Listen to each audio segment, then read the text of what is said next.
ിലേക്ക് സംസ്ഥാനത്ത് ഫിറ്റ്നസ് ഇല്ലാതെ പ്രവർത്തിക്കുന്നത് 1000-ലേറെ സ്കൂളുകൾ. 1157 സ്കൂളുകൾ അൺഫിറ്റ് എന്നാണ് തദ്ദേശ വകുപ്പിന്റെ കണ്ടെത്തൽ. തലസ്ഥാനത്ത് മാത്രം 120 സ്കൂളുകൾ ഫിറ്റല്ലെന്ന് പറയുന്നു. ഇവയിലേറിയവയും പ്രവർത്തിക്കുന്നത് സർക്കാർ മേഖലയിലാണ്. ഫിറ്റല്ലാത്ത സ്കൂളുകളിലെ കെട്ടിടങ്ങളിൽ ക്ലാസുകൾ നടക്കുന്നുണ്ടെന്ന ആക്ഷേപവും ശക്തമാണ്. നടപടികൾ വൈകിപ്പിക്കുന്നതായി അധ്യാപക സംഘടനകൾ പറയുന്നു. അതേസമയം സംസ്ഥാനത്തെ സ്കൂളുകളുടെ അവസ്ഥ ഗൗരവത്തോടെ കാണുന്നുവെന്ന് വിദ്യാഭ്യാസ മന്ത്രി വി ശിവൻകുട്ടി പറഞ്ഞു. ഈ ബിഗ് ബ്രേക്കിംഗ് വാർത്തയുടെ വിശദാംശങ്ങളുമായി ശാലിനിയൊപ്പം ചേരും. വലിയ കണക്കാണ്. 1157 സ്കൂളുകൾ അൺഫിറ്റാണ്, അതായത് ഫിറ്റ്നസ് ഇല്ലാതെ പ്രവർത്തിക്കുന്നു. ആ സ്കൂളുകളിൽ ക്ലാസുകളുണ്ട്, കുട്ടികൾ അവിടെ ഇരിക്കാറുണ്ട്. ഈ വിഷയം ഗൗരവത്തോടെ കാണുന്നുവെന്ന് മന്ത്രി തന്നെ പറയുന്നു. സ്കൂളുകളിൽ അധികവും, അതായത് അൺഫിറ്റായ സ്കൂളുകളിൽ അധികവും സർക്കാർ മേഖലയിലാണ്, സർക്കാർ സ്കൂളുകളാണ് എന്നുകൂടി ഓർക്കണം. ശാലിനി, എന്ത് വിശ്വസിച്ചാണ് രക്ഷാകർത്താക്കൾ കുട്ടികളെ സ്കൂളിലേക്ക് അയക്കുക?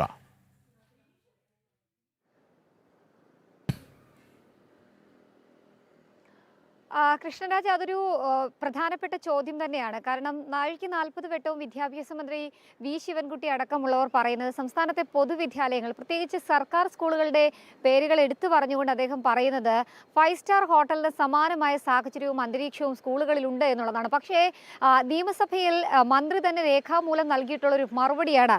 MLA കൂടിയായിട്ടുള്ള CR മഹേഷിന്റെ ചോദ്യത്തിനാണ് ഇത്തരത്തിൽ ഫിറ്റ്നസ് അല്ലാത്ത സ്കൂളുകളുടെ എണ്ണവും അതിൻ്റെ വിശദീകരണവും വിശകലനവും ഒക്കെ മന്ത്രി നിയമസഭയിൽ രേഖാമൂലം നൽകിയിട്ടുള്ളത്.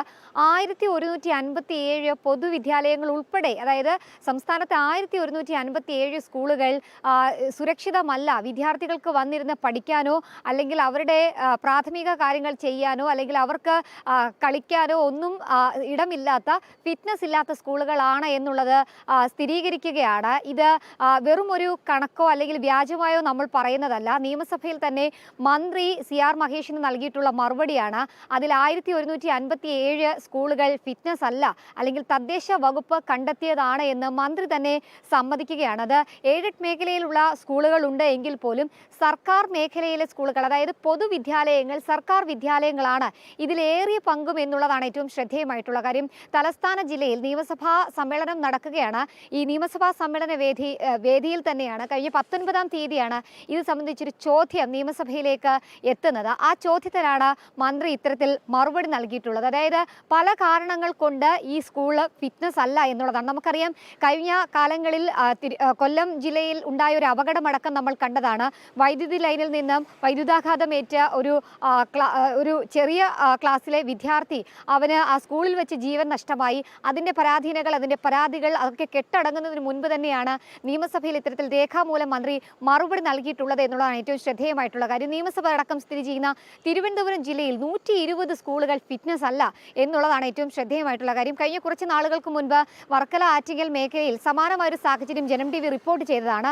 ആടുന്ന ഒരു വിദ്യാലയം, അതായത് നമുക്ക് സൂക്ഷിച്ചു നോക്കിയാൽ ആ 2 നില കെട്ടിടമാണ്. അത് തനിയെ നിന്ന് കാറ്റത്താടുന്ന സാഹചര്യം വരെ ജനം TV റിപ്പോർട്ട് ചെയ്തതാണ്. അത് പൊളിച്ചു മാറ്റുമെന്നുള്ള നിർദ്ദേശമൊക്കെ അന്ന് വിദ്യാഭ്യാസ വകുപ്പ് നൽകിയതുമാണ്.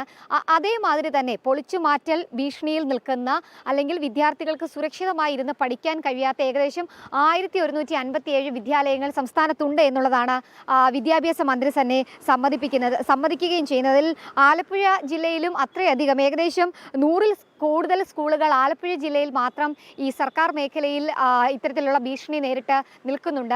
ഓടുകൾ ഇളകി വീഴുന്ന സാഹചര്യം, ഒപ്പം തന്നെ പാമ്പുകൾ ഭീഷണി ഉള്ള, അല്ലെങ്കിൽ ക്ലാസ് റൂമിലേക്ക് പാമ്പുകൾ അടക്കം കയറി വരുന്ന, കാട് മൂടിക്കിടക്കുന്ന കെട്ടിടങ്ങൾ, ഒപ്പം തന്നെ സുരക്ഷിതമല്ലാത്ത വാതിലുകൾ, ജനലുകളൊക്കെയുള്ള ക്ലാസ് റൂമുകൾ, മേൽക്കൂരകൾ ഏത് നിമിഷവും ഇളകി വീഴാൻ സാധ്യതയുണ്ട് എന്നുള്ള ഭീഷണിയിൽ കഴിയുന്ന സ്കൂളുകളൊക്കെ സംസ്ഥാനത്തുണ്ട് എന്ന് പൊതുവിദ്യാഭ്യാസ വകുപ്പ് തന്നെ സമ്മതിക്കുകയും ചെയ്യുകയാണ്. ഒപ്പം തന്നെ ഇത് പൊളിച്ചു മാറ്റാൻ, അല്ലെങ്കിൽ ഇതുമായി ബന്ധപ്പെട്ട മറ്റ് നവീകരണ പ്രവർത്തനങ്ങളൊക്കെ നടത്താൻ വിദ്യാഭ്യാസ വകുപ്പ് ശ്രമിക്കുന്നുണ്ട്.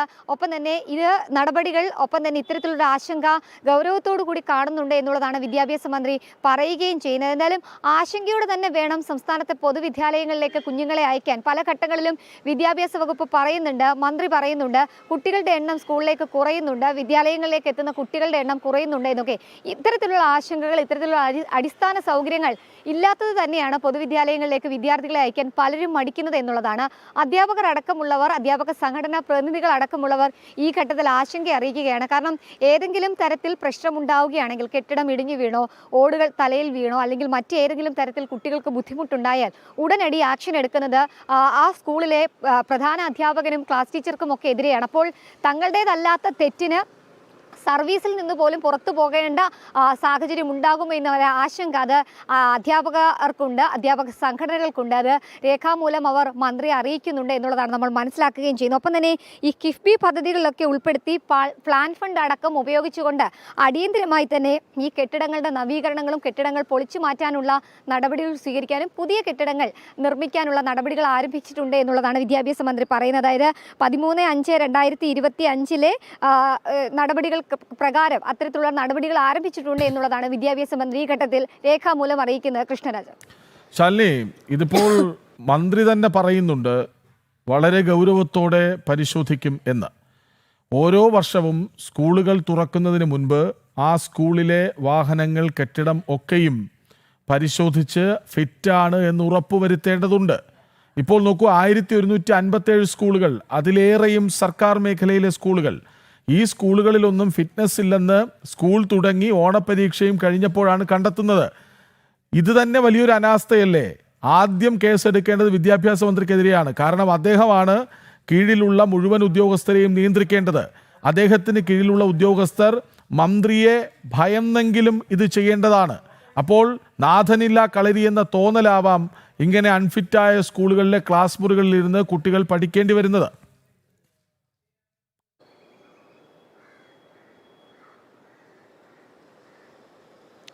തീർച്ചയായും അത് തന്നെയാണ് കൃഷ്ണരാജ. കാരണം സ്കൂൾ തുറക്കുന്നതിന് ഒരാഴ്ച 2 ആഴ്ചയൊക്കെ മുൻപ് സംസ്ഥാനത്തെ എല്ലാ വിദ്യാലയങ്ങളുടെയും ഫിറ്റ്നസ് പരിശോധന, അതായത് തദ്ദേശ സ്വയംഭരണ സ്ഥാപനങ്ങളിലെ ഉദ്യോഗസ്ഥരെത്തി നടത്താറുണ്ട്. പഞ്ചായത്ത് അധികൃതർ, ബ്ലോക്ക് പഞ്ചായത്ത് അധികൃതരൊക്കെയാണ് അത് ചെന്ന് നോക്കുന്നത്. കാരണം സ്കൂൾ തുറന്ന് പ്രവർത്തിക്കാനുള്ള അനുമതി നൽകണമോ, ഫിറ്റ്നസ് അല്ല എങ്കിൽ അവിടെ ക്ലാസ്സുകൾ തുടങ്ങേണ്ട, വിദ്യാർത്ഥികൾ അങ്ങോട്ടേക്ക് എത്തേണ്ട എന്നൊക്കെയുള്ള നടപടികൾ സ്വീകരിക്കാനാണ്.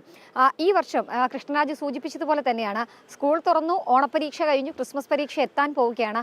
അപ്പോഴാണ് ഈ ഒരു ഞെട്ടിക്കുന്ന കണക്ക് പുറത്തു വരുന്നത് എന്നുള്ളതാണ്. കാരണം 1157 വിദ്യാലയങ്ങൾ എന്ന് പറയുമ്പോൾ അതിലേറിയ പങ്കും സർക്കാർ മേഖലയിലാണ് എന്ന് പറയുമ്പോൾ എന്താണ് പിന്നെ ഈ സർക്കാർ ഉദ്യോഗസ്ഥർ ചെയ്യുന്നത്? അല്ലെങ്കിൽ സർക്കാർ നൽകുന്ന ഫണ്ട്, സ്കൂൾ തുറക്കുന്നതിന് മുൻപ് നടത്തിയിട്ടുള്ള ഫിറ്റ്നസ് പരിശോധന, ഇതൊക്കെ എവിടെയാണ് എന്നുള്ളതാണ്. ഇതിൽ പല സ്കൂളുകളുടെ പേരുകളുണ്ട്, നമ്മൾ പേരുകൾ പറയുന്നില്ല. 1157 സ്കൂളുകളുടെ പേരുകൾ പറയുന്നത് അത്ര ഈസി അല്ല. എങ്കിൽ പോലും നമ്മൾ കാണിക്കുന്നത് പോലെ തന്നെ ഈ സർക്കാർ മേഖലയിലെ സ്കൂളുകളിൽ പോലും എന്തുകൊണ്ട് പരിശോധന കൃത്യമായി നടത്തിയില്ല, അതിൻ്റെ നിർമ്മാണ പ്രവർത്തനങ്ങൾ പൂർത്തീകരിച്ചില്ല, അല്ലെങ്കിൽ അത് ക്ലാസ്സുകൾ മാറ്റി മറ്റൊരിടത്തേക്ക് മാറ്റിയില്ല എന്നതടക്കമുള്ളൊരു ആശങ്ക നിലനിൽക്കുകയാണ്. ഈ ഫിറ്റ്നസ് ഇല്ല എന്ന് പറയുമ്പോൾ ഈ ഫിറ്റ്നസ് ഇല്ലാത്ത സ്കൂളുകളിൽ ക്ലാസ് നടക്കുന്നില്ല എന്നുള്ളതല്ല, ഫിറ്റ്നസ് ഇല്ലാത്ത സ്കൂളുകളിലെ ആ കെട്ടിടങ്ങളിൽ പോലും ക്ലാസ്സുകൾ നടക്കുന്നുണ്ട് എന്നുള്ളതാണ് ഏറ്റവും ആശങ്കാജനകമായ ഒരു സാഹചര്യം നിലനിൽക്കുന്നത്. എന്തെങ്കിലും ഒരു അപകടം വന്നിട്ട് പിന്നീട് അതിൽ സഹായധനം പ്രഖ്യാപിക്കുക അല്ലെങ്കിൽ മറ്റൊരു നടപടി സ്വീകരിക്കുക എന്നതിനപ്പുറം ഈ ഒരു അപകടം ഉണ്ടാകുന്നതിന് മുൻപ് നടപടികൾ സ്വീകരിക്കുക എന്നുള്ളതാണ് പൊതുവിദ്യാഭ്യാസ വകുപ്പ് ചെയ്യേണ്ടത്. എന്തായാലും കൃഷ്ണരാജ് സൂചിപ്പിച്ചതുപോലെ തന്നെയാണ് മന്ത്രി അടക്കമുള്ളവർ കാര്യമായി ഇതിൽ ഇടപെട്ടില്ല എന്നുള്ളതാണ് നമുക്ക് മനസ്സിലാക്കാൻ സാധിക്കുന്നത്. ഗൗരവത്തോടുകൂടി ഈ പട്ടിക തദ്ദേശ സ്വയംഭരണ വകുപ്പ് അല്ലെങ്കിൽ തദ്ദേശ സ്വയംഭരണ സ്ഥാപനങ്ങൾ നൽകിയിട്ടുള്ള പട്ടിക തങ്ങൾ കാണുന്നുണ്ട് എന്ന് പറയുമ്പോഴും, ഗൗരവത്തോടെ കാണുന്നുണ്ട് എന്ന് പറയുമ്പോൾ എന്ത് നടപടി സ്വീകരിച്ചു എന്ന കാര്യത്തിൽ ഇപ്പോഴും ഒരു വ്യക്തത ഇല്ല എന്നുള്ളതാണ് ഏറ്റവും പ്രധാനപ്പെട്ട കാര്യം. ഇനിയിപ്പോൾ സ്കൂൾ അടയ്ക്കാൻ കുറച്ച് മാസങ്ങൾ മാത്രമേ ഉള്ളൂ. അതിനുശേഷം വീണ്ടും ഇതേപോലെ തന്നെ 2 മാസത്തെ അവധി, വേനലവധി കഴിയുമ്പോൾ വീണ്ടും ഇതേപോലൊരു ഫിറ്റ്നസ് പരിശോധിക്കും. അപ്പോൾ ഈ സ്കൂളുകൾ തന്നെയായിരിക്കും അപ്പോഴും ഫിറ്റ്നസ് ഇല്ല എന്ന് പറയുന്നത്. എന്തായാലും അവിടെയും നടപടി ഇത്തരത്തിൽ ചുവപ്പ് നാഴയിലും ഒക്കെ ഇഴഞ്ഞു നീങ്ങുകയും ചെയ്യും. എന്തായാലും ആശങ്കയോടെയാണ് വിദ്യാലയങ്ങളിലേക്ക് വിദ്യാർത്ഥികളെ, കുഞ്ഞുമക്കളെയൊക്കെ രക്ഷകർത്താക്കൾ അയക്കുന്നത്. അതേസമയം തന്നെ സർക്കാരിൻ്റെ ഭാഗത്തു നിന്നുള്ള നടപടികൾ ഇഴയുന്നുണ്ട് എന്നുള്ളതാണ് ഈ ഒരു നീണ്ട പട്ടികയിൽ നിന്ന് നമുക്ക് മനസ്സിലാക്കാൻ സാധിക്കുന്നത്. കാരണം നിയമസഭാ സമ്മേളനം തുടങ്ങി ഇപ്പോൾ ഏകദേശം കുറച്ചധികം ദിവസം പിന്നിട്ടു. അപ്പോൾ ഇപ്പോഴും പോലും ഇതിൽ കൃത്യമായ നടപടികൾ സ്വീകരിച്ചിട്ടില്ല എന്നുള്ളതാണ് നമ്മൾ മനസ്സിലാക്കുന്നത്. എന്തായാലും അധ്യാപക സംഘടനകൾ ഈ വിഷയത്തിൽ കാര്യമായ ഇടപെടൽ നടത്താൻ പോവുകയാണ് എന്നുള്ളതാണ് മനസ്സിലാക്കുന്നത്. പരാതിയുമായി വിദ്യാഭ്യാസ വകുപ്പിനെ സമീപിക്കാൻ ഒരുങ്ങുകയാണ്. കാരണം ഒരു അപകടം വന്നതിന് ശേഷം പഴി കേൾക്കുന്നതിനേക്കാൾ മുൻപേ അതിൻ്റെ നടപടി സ്വീകരിക്കണം എന്നുള്ളതാണ് അവരുടെ പ്രധാനപ്പെട്ട ആവശ്യം. എന്തായാലും ആശങ്കയാണ്. സംസ്ഥാനത്തെ 5 സ്റ്റാർ ഹോട്ടലുകൾക്ക് സമാനമാണ് പൊതുവിദ്യാലയങ്ങൾ എന്ന് പറഞ്ഞ മന്ത്രി അടക്കമുള്ളവരുടെ മുൻപിലാണ് ഈ ഒരു 1157 സ്കൂളുകൾ ചോദ്യചിഹ്നമായി നിൽക്കുന്നത്. ഒപ്പം മികവിന്റെ കേന്ദ്രങ്ങൾ എന്ന് പറയുന്ന ഇടങ്ങൾ അതിൽ തന്നെയാണ്. 120 അല്ലാതെ മന്ത്രി തന്നെയുള്ള തലസ്ഥാന ജില്ലയിലാണ് എന്ന കാര്യം കൂടി എടുത്തു പറയണം. ഏതായാലും അൺഫിറ്റായ സ്കൂളുകൾ ഒരു വശത്തുള്ളപ്പോൾ ഫിറ്റാകാൻ ബിവറേജസുകൾ നിരവധി തുറക്കുന്നുണ്ടല്ലോ. സർക്കാരിൻ്റെ നേട്ടം അതാണ്. നമ്പർ 1 കേരളമാണ്. വിവരങ്ങൾ നൽകുകയായിരുന്നു എസ് ശാലിനി.